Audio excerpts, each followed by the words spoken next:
Telangana petroleum dealers association ने 29 मई की रात देर गए से हड़ताल का ऐलान किया। तेलंगाना पेट्रोलियम व टैंक एसोसिएशन ने भी इसकी तायद की। वैट की कीमत में कमी करने का हुकूमत से इन्होंने मुतालबा किया। पेट्रोलियम उत्पत्तुల రవాణాపై ఏదైతే వ్యాట్ అమలు చేస్తామని ప్రతిపాదించారో ఈ ప్రతిపాదనను తిరిగి ఉపసంహరించుకోవాలని నేను ప్రభుత్వాన్ని కోరుతున్నాను।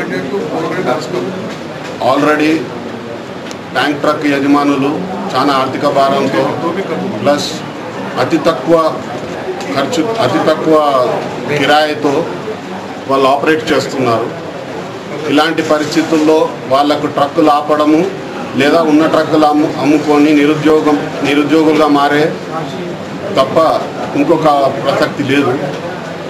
సో గవర్నమెంట్ మన తెలంగాణ ప్రభుత్వము హ్యుమానిటేరియన్ గ్రౌండ్స్లో మానవీయత కోణంలో ఆలోచించి వారిపై రుద్దబడిన ఈ వ్యాట్ని ఉపసంహరించుకొని వారికి వారి కుటుంబాలకు రక్షణ కల్పించాల్సిందిగా కోరుతున్నాం।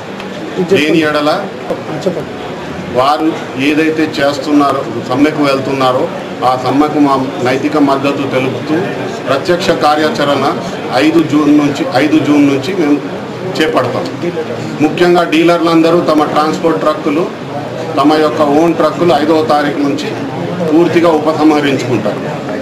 తర్వాత జరుగు ఏవైతే పరిణామాలు ఉంటాయో వాటి పట్ల కాస్త ముందుగానే ఆలోచించి ముందు చూపు చర్య తీసుకోమని ప్రభుత్వాన్ని కోరుతున్నాం।